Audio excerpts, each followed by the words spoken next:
I am here to talk about Btooom, more specifically episode 1 because that's what I was asked to do. Although I did watch the whole series, I'm just going to talk about episode 1. I honestly think that this was a very interesting, episode 1 specifically was very, very, very, very, very, very, very interesting. It was some shit that really grabbed my attention because in the beginning, I'm watching this shit and I'm just kind of like, okay, this shit look nice. And I'm like, whoa, they on some real military Halo type of shit. And I'm like, oh, this motherfucker playing a video game. You know what I'm saying? So I was just kind of like, oh shit, they kind of, trolled me a little bit. But yeah, man, like after that though, I was like, whoa, this is a very, this is very interesting, man. So what I'm gonna do in this video is I'm gonna talk about the character, Ryota Sakamoto. I'm going to talk about the art style. I'm going to talk about the story for episode 1. And I'm going to talk about the final resolution of episode 1. Then I'm going to give my impressions on it. And then that's going to be it. So strap in and here we go.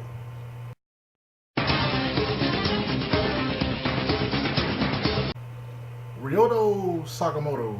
He's a very interesting, complex character because I don't know if he is part of the hikikomori lifestyle because he is a 22-year-old dude and he lives at home with his mom and shit. But that could just be because he on down times and all that type of stuff, man. So I don't know if he is a hikikomori, he's a recluse, or anything like that. But he definitely is an otaku when it comes to that video game.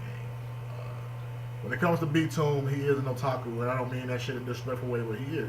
He's a nerd when it comes to Btooom. He's complex in a sense of where it seems like he disrespects his mom, man, and that's some shit that I really don't rock with as much. You know what I'm saying? Because you always supposed to, respect your mom. You can get into it with your dad, you know what I'm saying, but you respect your mom and shit. But he doesn't in a way because she always try to get him jobs and shit, and he don't like that. But he's a very skilled video game player, and again, this is just me doing episode 1.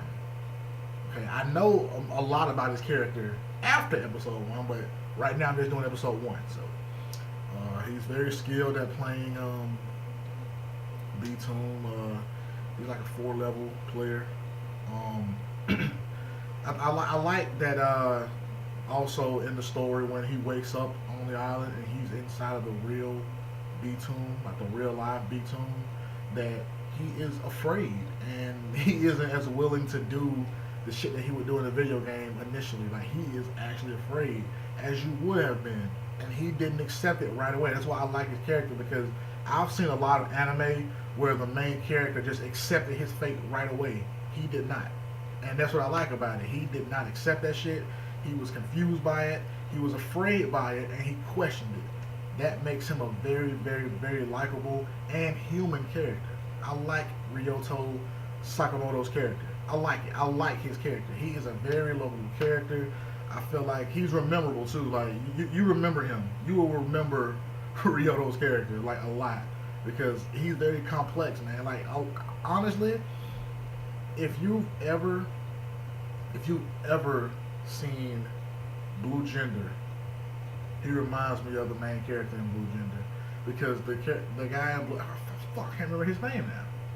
And I just did a report on that guy too, but the main character in Blue Gender did not accept anything when he first woke up. When he was first thaw out or whatever, he woke up and he was just like, I don't know what's going on, I'm afraid, what is this world? And once they integrated him into their society and taught him shit, then he accepted it. This is how Ryota is. Ryota is very complex, he didn't accept that shit, and he's a very emotional character too, so that's what I like about Ryota as a character.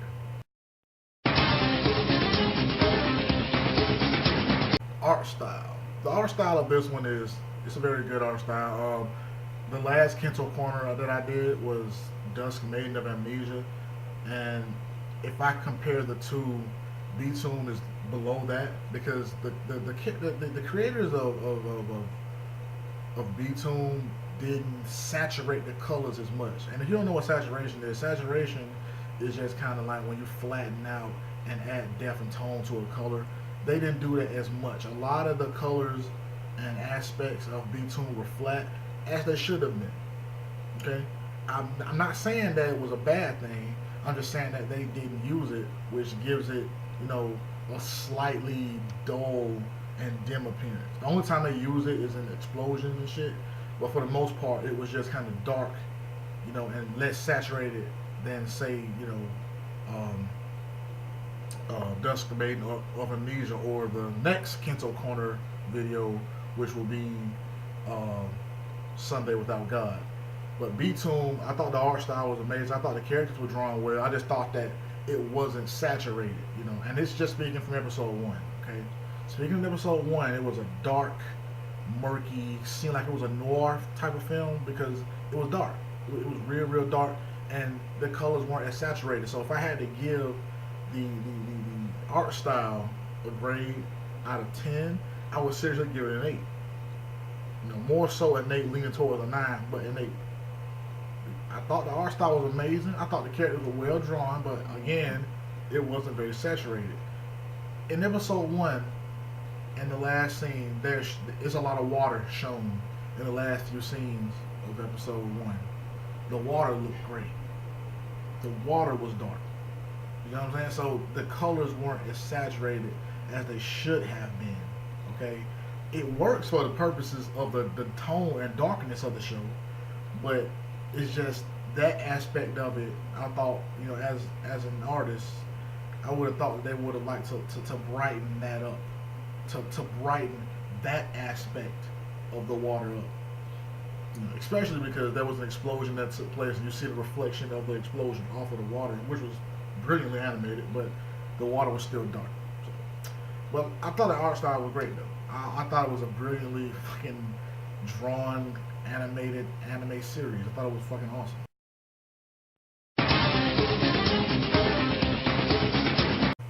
In episode 1, Ryota is seen playing the game, Btooom, and he is the top ranked player on his team, and his team is ranked 10th in the world. So Ryota is the shit at playing this video game. And you see a bunch of back and forth between him and his mother, him going to the store, him kind of being, in a way, a recluse towards society.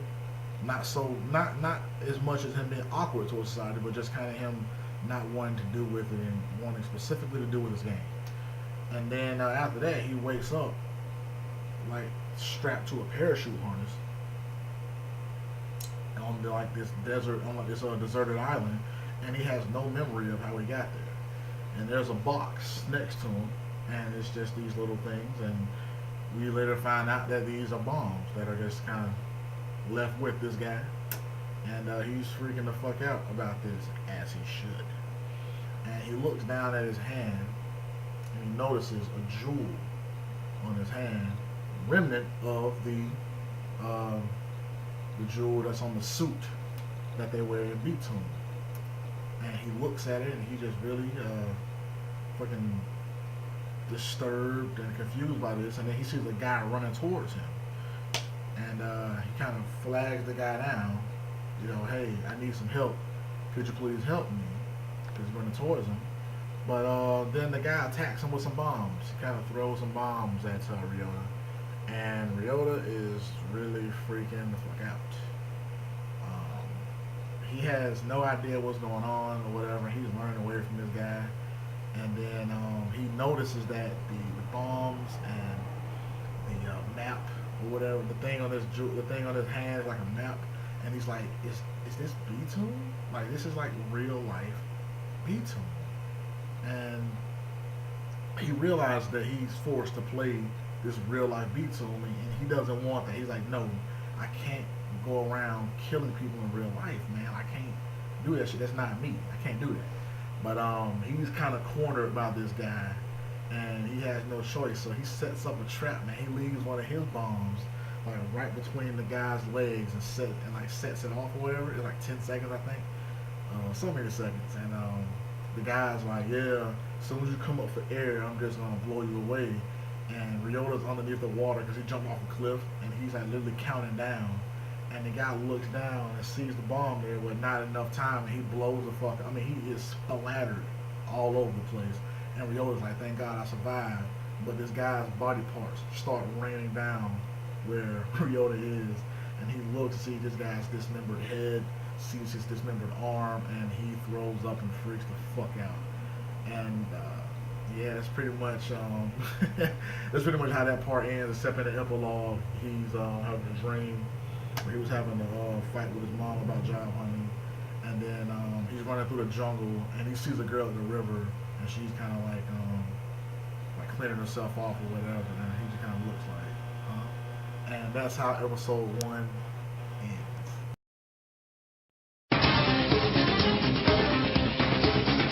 In the end of episode 1, not the little epilogue part, but when he actually blows up that guy, Ryota then realizes that this is Btooom and that this is real life, and that he has to play it.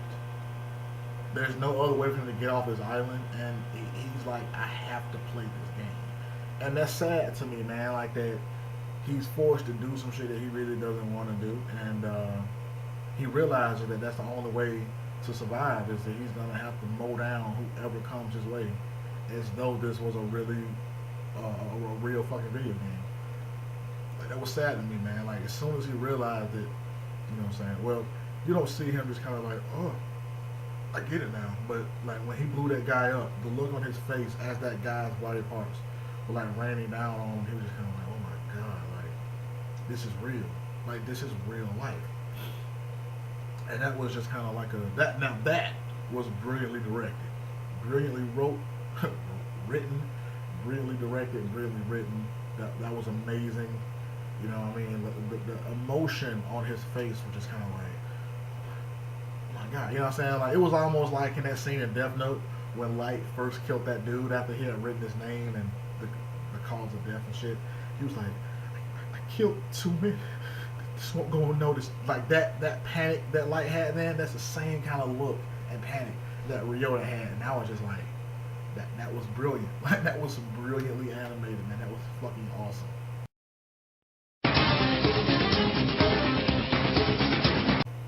Like I say and will continue to say, this is only for episode 1, and so my impressions, oh my god, man, like, if you haven't seen this anime, episode 1 will literally pull you in.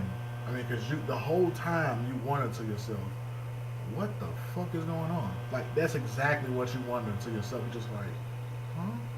It really is a compelling fucking episode, man. It really just pulls you in. It literally hooks and baits your ass and reels you the fuck in. Like, that's exactly what happens if you watch episode 1 of this anime. I highly recommend this anime. I honestly would like to thank the Dashing Nation for recommending this anime to me. Because of your comment, dude, I actually did watch the show. Like I said, I had heard of it before, and I actually had it on me, but I never did really watch it because no one kind of steered me into that direction. And it took one person, you dude, Dashing Native, it took one person to say, hey, watch this shit. And I did. So I appreciate that, man. I highly appreciate that, man. I thank you. And if you have any more anime series or manga that you recommend, please let me know. I hope you guys enjoyed this video, man. This is Vash Stampede, man. Happy Thanksgiving to everyone out there, and I will see you guys whenever.